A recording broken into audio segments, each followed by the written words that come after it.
Hey guys, Chad here. Today I want to talk about some basic automotive know-hows. Some simple things I believe everybody that drives a car or owns a vehicle should know how to do. So let's get started. Alright, so for today's demonstration we're going to be using my 2018 Camaro and my 2008 Ford Focus. I like to first start off by checking fluid levels. So, simple. A lot of people don't know how to do it, or a lot of people do it the wrong way. So we're going to get into this. This car is an automatic. This car is a 6-speed. First, we're going to check the oil.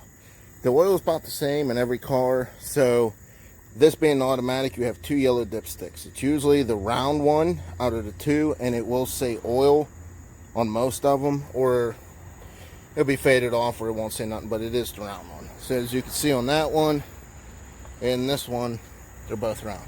So to check your oil, you do want to check it with the car off. So to check the oil, you're simply going to pull the dipstick first. Then you're going to wipe the dipstick off with a rag. Alright, so once the dipstick's wiped off, then you're going to reinsert it back into the tube. Push it all the way down until it goes inside. Pull it back out. And look at the oil level. So on this, it's hard to see, but you have a min and a max line. So you want your oil to fall in between the min and the max. If you're really low, like almost touching the min, you could add some oil. When you do go to add it, you do want to slowly put the oil in. So first, find what type of oil your car takes. Like this takes 5W20. Over here, this takes 5W30. A lot of times it will tell you on the oil cap. If you do have an oil cap that does not say what type of oil your engine takes, find the owner's manual in the glove box. If you don't have an owner's manual, you could always call a dealership and ask, or go online and Google it. You should be able to find out what weight oil it takes. So you would pull this off, pull the oil cap off, use a funnel, slowly dump oil in. Let it sit for a couple minutes so it drains down the oil pan. Pull the dipstick back out, wipe it off, stick it back in, pull it out again, take a read. That's how you check the oil. Simple. That's how you top it off if you need oil. Next, we're going to talk about transmission fluid. This being automatic, I have a transmission dipstick. Not all automatic transmissions have a dipstick. Some are a sealed unit, which you can't service. So it could be an automatic, but it's a sealed unit. You won't have a dipstick. But manuals do not have a dipstick, so you don't have to worry about your tranny fluid here, which transmission does have gear oil in it, might have tranny fluid in it, depending on the vehicle. So back over here to automatic. So what you're going to want to do, you're going to want to run the vehicle. So let it run. If you're having like your transmission slipping, you think your fluid might be low, don't drive it.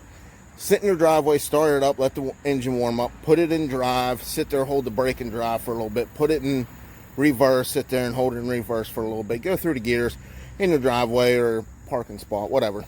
Then with the engine's warm, while the engine is still running, you're going to pull your dipstick out, you're going to wipe your dipstick off, stick it back in, pull it out, check the fluid. So you want to check the fluid with the engine running, with the engine warm, with the transmission warm.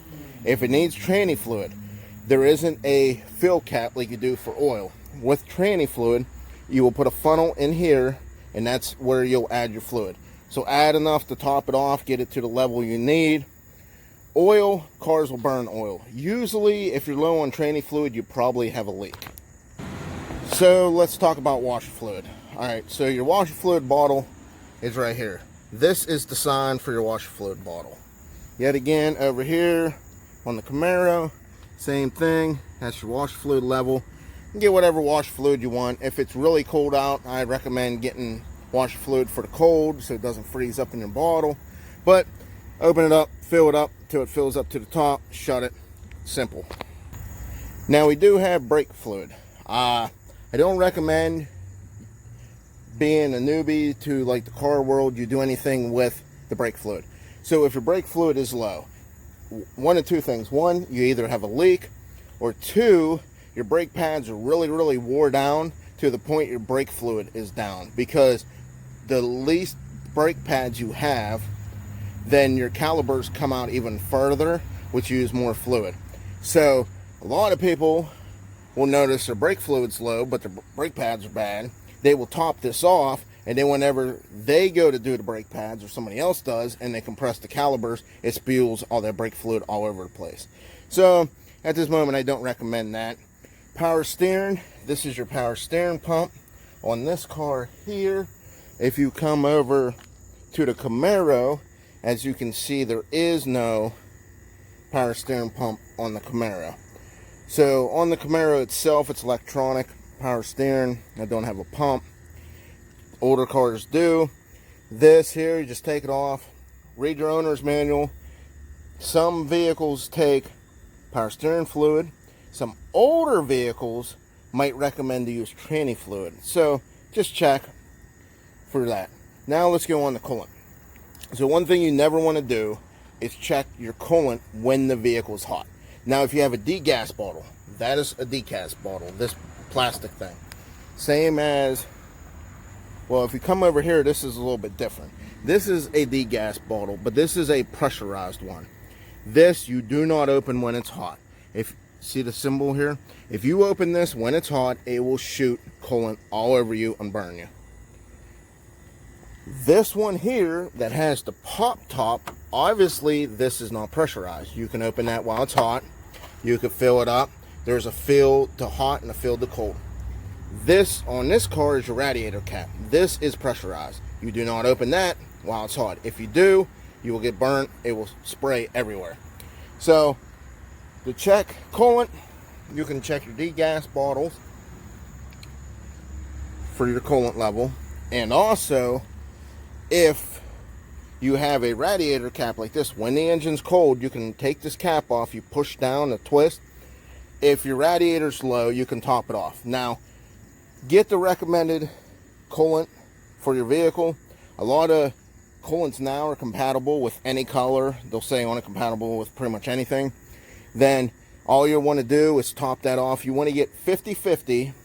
If you get the concentrated, it's 100%. So then you have to dilute it 50% water. So it's easier just to get the 50-50 50-50 mixture, and you can top your coolant off. So guys, that pretty much covers all your fluids under the hood. So we're going to move on to the next part. So while we're under the hood, let's touch base on jump starting your car.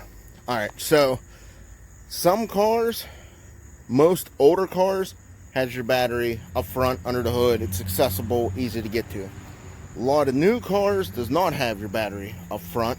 They're either mounted in the trunk, in the wheel well. If it's a SUV or a van, it might be under the seat or inside the floor of some SUVs. So if you pop your hood and your battery's dead and you can't find where your battery is, obviously it's not under the hood. So if you want to jump your vehicle with a battery under the hood, it's pretty simple. You can use another vehicle. So what you want to do first is, on the other vehicle, you want to hook up positive and negative. Make sure your jumper wires don't touch each other. They will spark and stick together. Then over here, what you're going to want to do is you're going to want to put the positive on first, then put the negative on. It limits the spark. If you would put the negative on first, then put the positive, you're going to have a spark. And if your battery is dead, it's leaking acid, it could have some flammable fumes and it could ignite.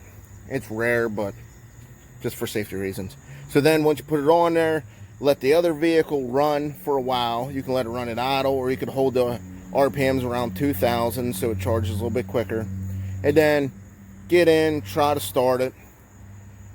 If it doesn't start at first, give it a little bit more charging time. Should start, jump it. Now, if you come over here to the Camaro, as you can see, you don't see a battery. So, under all cars that don't have a battery under the hood, there is a post. So right here is your positive post on this car. So you see how it says positive? You can pop this off. This is where you would put your positive terminal.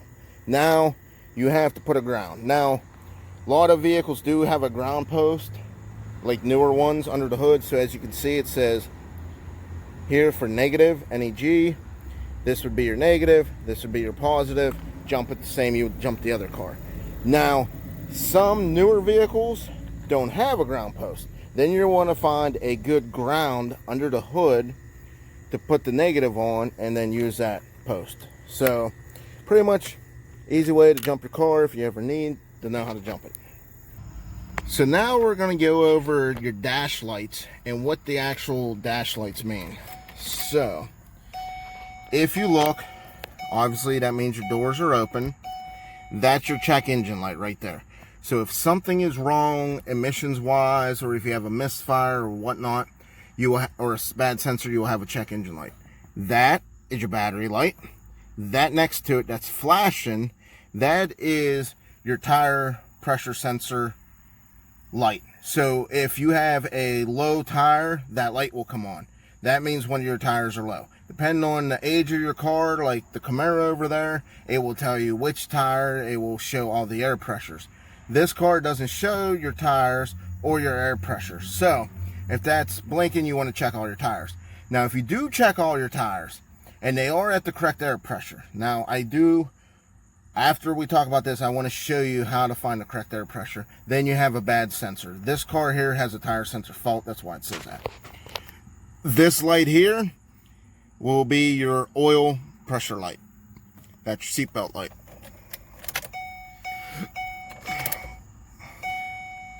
This is your temp light. As you can see, let's bring that back up. So if that's on, your car is overheating, which means you might want to shut it off, not drive it. This is your airbag light. Come over here, that means there's a mechanical fault. So a lot of times, if it's not engine related, like say it could be a transmission related problem, or it might be an engine problem, but it doesn't throw a check engine light because it's not an emission part, you will get that little wrench down there. And so that's what that means. And you have a fuel light, which hopefully you know what that means. Over here you have a brake light. So that means your e-brake is on. Now if your e-brake's 100% off and you still have that brake light on, that means you have a problem in your brake system. So you could be really, really low on brake fluid. So if you're really low on brake fluid, you will get that brake light. Or if there's a fault in a newer vehicle that is a dangerous fault in the brake system or in the ABS system, then that brake light will stay on the whole time. So then this over here, up above the brake light, that is a gas cap light. So some of these vehicles here will have a gas cap light. So if it goes to do an evap test and it can't pressurize your tank, then it knows that you forgot to put the gas tank on, gas cap on, and then that will pop up. So like I said about the tires, so all vehicles on your door here will have this. This will tell you front and rear what your tire pressure is, okay, and your spare tire. Your tire pressure for this car is 32 psi. That is what you want to put in it. Do not, what a lot of people do, make a massive mistake, and on the tire itself will have a max psi. So somewhere on this tire, it's hard to read because it's so low profile, it will say max psi. So it might actually say max psi, I don't know, 55 psi. Well, a lot of people will see 55 psi and that's what they'll put in your tire. Do not do that. You just overinflated your tire and you're going to wear the center tire out and you could cause the tire to blow out. So like I said, on every car, same with this Camaro, look in here, 32, 32, and there's no spare. That's the air pressure. So always go by the door. And if your car is real old and that door sticker is wore off, check the owner's manual. If you don't have an owner's manual, Google what your tire pressure should be. All right, now let's talk about if you have a flat tire and you need to change your tire to a spare or whatnot. So if you're driving down the road and you get a flat tire and you can tell it's flat, or you pull over and you look, it's flat. First thing you want to do is find a flat spot of the road. So don't try to change your tire with the car on a steep incline or decline, because that's dangerous. The car can roll away. So a lot of times you're out driving, you don't have a block of wood to block the tire. So if you were at home and you have a flat and you want to change out to a spare, or you're doing whatever, what you want to do, you want to take a block, like I have some blocks over there. You're going to want to put them under the tires that you're not taking off. So just put one or two, whatever. Just make sure you block it up, and always put the blocks in front. So my driveway slopes a little bit downhill. That's the way the car is going to go. So you want to put the block in front of the wheel, not behind the wheel. So let's say you're out and you get a flat tire. All right, so we're going to start with that. So say it would be this back tire here. This being front wheel drive, in park, the car is not going to roll forward. Now, say I had this tire flat. Now, some differentials are not like connected, like they're not like posies. They might be like a floating differential, whatever. But if you jack up one end and you take the load off the tire, the other end might roll. So if it is on the front of a front wheel drive car, use the e-brake, that way the back wheels won't roll. This car is rear wheel drive. So if I jack up this back wheel, the car has a tendency to roll forward because the front wheels aren't blocked. So you would want to block the front wheel, or if you're just taking the tire off, you can set the emergency brake, which will lock the other side wheel and keep the car from rolling. So now you're going to want to go to your trunk. A lot of cars have this. It's a scissors jack. I hate it, dangerous, but that's what comes with your car. So with a scissors jack, this will go under the car and you have pinch welds. So if you look up under the car, you will see this car's rusted. But this is your pinch weld that runs down. So on this car here, if you can see, to jack this up, parts of the pinch weld would be parts where you would put it on. So it would show you, this is hard to see, it's all rusty. But I would put this here because it's the thickest part of the pinch weld itself. Oh, hold on. No, actually this part is. So this is where the jack would go. So then you would just twist this until it jacks up, and then the pinch weld would sit in this groove. Takes forever to do. I'm not going to do it. So before you do anything with jacking up the car, you're going to want to get in your trunk and you're going to find your trusty tire iron. It's your tire iron. You're going to want to use this, and you're going to loosen every lug nut.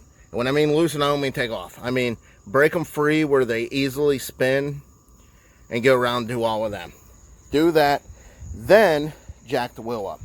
Once you get the car up in the air, you can take the rest of the lug nuts off. The tire will come right off.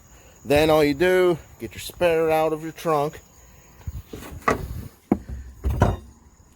Take your spare, slide it on, finger tight all the lug nuts in. You can take the tire iron, hold the wheel, snug them, and then you'll sit the car down. Once the car is back on the ground, then you will fully tighten the lug nuts. Simple, easy, don't be scared to do it.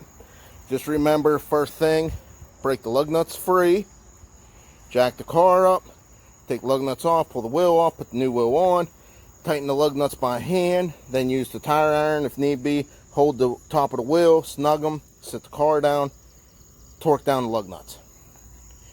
On this car here, it doesn't have a spare. So on a lot of newer cars, if you get a flat, you're going to have to come back here to your trunk, and you will have a kit like I have here. This is a bag kit right here.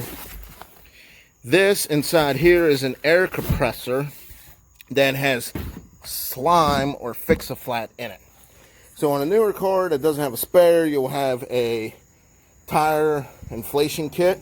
Take it out, plug into the cigarette lighter, put the hose on. There'll be a can that screws into it. It'll fill your tire with fix-a-flat. That way you can drive the car to a tire shop to either get a new tire, or depending on where your hole is, they can plug it. So that's simple. It's not too hard. Don't be afraid to try to change your own tire if you get a flat. Now another thing that's simple to do is change your own air filter. Now obviously this Camaro have an aftermarket air filter setup, so it's a little bit trickier. We're not going to talk about that. Let's talk about OEM. So OEM, a lot of the older ones, you will have like clips. So if you look inside here, you have this clip here, you will have that clip and that clip. So they're metal clips. So if you flip the clips black, this will open up to reveal your air filter. Now, there are some cars that you can't change the air filter. So on these older Focuses is one of them. You can. It's like a lifetime filter. You can't change it. There will be a little thing sticking out the side, so if the vehicle's running, you can check if the filter's still good or bad. On this car, basic toolkit, so like a flat screwdriver or a little socket kit, like 1/4 inch, would do good. So pretty much, you would unplug this underneath, pop this off, that's your mass airflow sensor. You could undo this, so you could use a Phillips or a little socket. I always advise using a socket because it will tighten better than trying to use a screwdriver. So then you just undo this, pull this back off, go around, pop all the clips back, lift that off, pull your air filter out, change it, put it back. Also, some new cars might have a setup where the air filter will have a trap door, where you just do 2 little clips, flip the trap door open, and the filter just slides out, slide a new one in, you're done. A lot of times your owner's manual will literally show you how to do the air filter. It is real simple to do. Don't pay a garage to change your air filter. Just do it yourself. Alright guys, that's pretty much everything I can think of basic wise. So I hope this video helps you out in the future. You ever get in a bind or you actually want to do something yourself on your car. Hope this helps you out.